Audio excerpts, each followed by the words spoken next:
Okay, for this week we're going to talk about a little bit of emphasizing or clarifying information. So we're going to be talking about pronouns after prepositions, which means preposition of place or destination, and then you have a pronoun, which means it defines a person. Um, so you have over here the example: essas flores são para ti, Cristina, para mim, obrigada, Roberto. Because these flowers could be for anyone, but those are for you. It kind of works like the same in English, but there are some differences. So, em lições 6 e 7, you learn that me e te are used as both direct and indirect object pronouns, correspond to eu e tu. We don't really use tu in Portuguese, but we use it as a pronoun. As well as to você in informal Brazilian Portuguese, right? We don't use tu, but tu means você, which means I can use te to talk to você. These pronouns assume different forms when used after prepositions such as de, which is origin, para, emphasizes destination, and sem, which is without, and de also emphasizes possession. Essa fantasia é para mim. It's for me. Gosto muito de ti.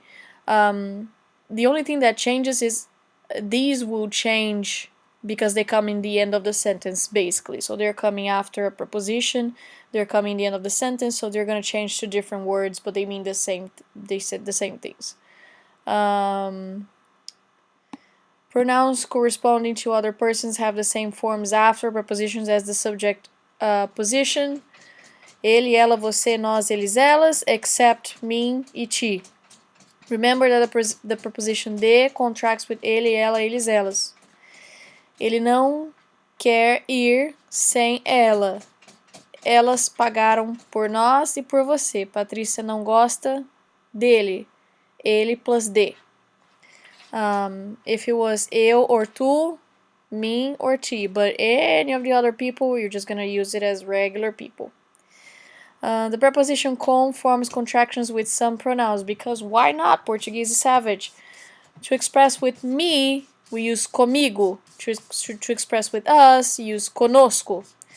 I personally, Clara, I use contigo to express with you. I've never used consigo or convosco, but contigo I use to talk to you because remember we're talking about você, which means I can use tu in interchangeable situations because Portuguese is savage. So if I'm talking about you or with you, is contigo or com você. Both are correct. Vocês vão comigo ao casamento? Zília não quer ficar conosco. Contigo a vida é mais fácil, or I could say com você a vida é mais fácil. Which should have been here, but it's not. Then we have all the exercises and blah blah blah. And then we're talking about reflexive verbs and pronouns. I think we've already touched base with this a little bit more. What we have to remember about this is that those are pronouns which actions come back to myself or to the people that are enunciating. Reflexive means they are reflex, so they're just it comes and goes to the same person. Eu me chamo, so I call myself Paulo Ferreira. Nós nos levantamos às 6 todos os dias. We get ourselves up at 6 every day. She forgot herself all the time. Eles tiveram que se vestir. They put their clothes on themselves. So the action comes back to the person that did the action. Lembrar also comes back to the person that did the action. Deitar, I lay down my body in bed. I do it myself to myself. Reflexives, they come in front in the majority of time if you're talking about Brazilian Portuguese. Portuguese is another history. Eu me, tu, você, tu te, né? Eu te levanto. One. Você se levanta, o senhor e a senhora se levanta, nós nos levantamos, eles, elas, vocês, os senhores, as senhoras, eles, elas se levantam. So, me, se, nos, se. Em lição 5, you learn the reflexive verbs express what people to do or for themselves. You also practice eu, tu, você, ele, ela forms in some reflexive verbs, which was just the tip of the iceberg. As with other verbs plus pronoun constructions, the reflexive pronoun is more commonly placed before the verb in Brazilian Portuguese and after the verb in European Portuguese. Jandira se levanta às 7h30, Jandira levanta-se às 7h30. That's merely a question of style. For now, there are rules later. With verbs followed by an infinitive, which means the verb finishes in an R, right? Finishes in an R.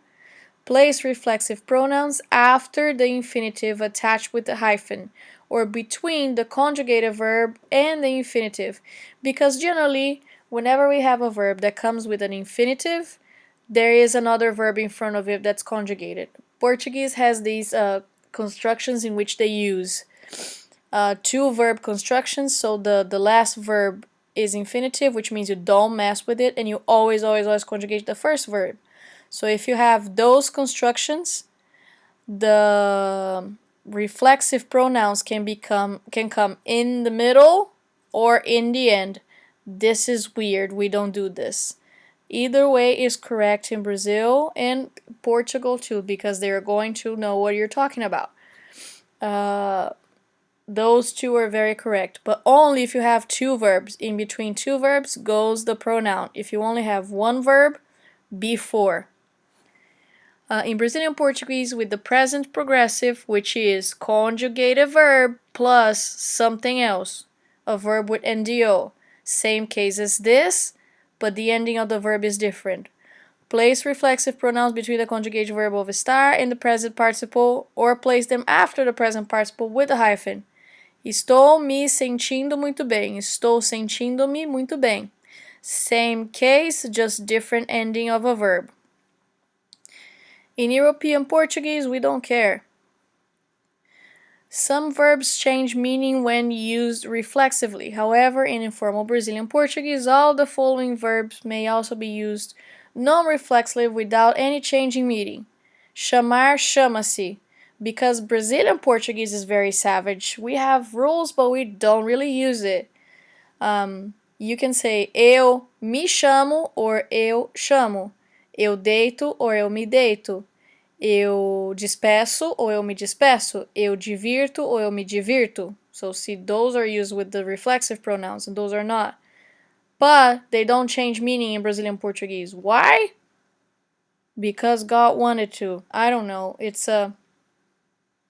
This is the grammatically correct. This is the street style, basically. You have a lot of exercises. And then you have Vamos Viajar, you get to know some other different cultures. It's religiões do mundo lusófono.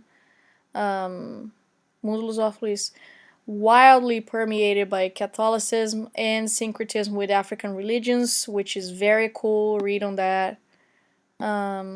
Video of the dude talking about the Easter, listening exercises, and Carnaval, very cool. Do you guys remember about the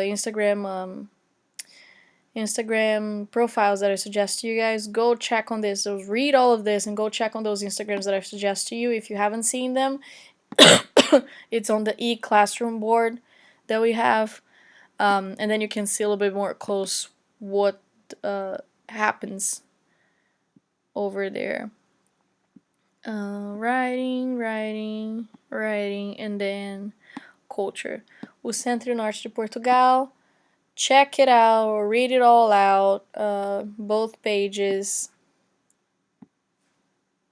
so we can do our quiz. Our quiz should be on the following week, and there will be a culture part, so check it out. I don't want to know how many inhabitants there is in the region or stuff like that. I don't know. I don't want you guys to know numbers, but I want you guys to know facts. I don't want you to do like percentages, but I want you guys to know facts. So check it out. If you have questions, please let me know. And that's it.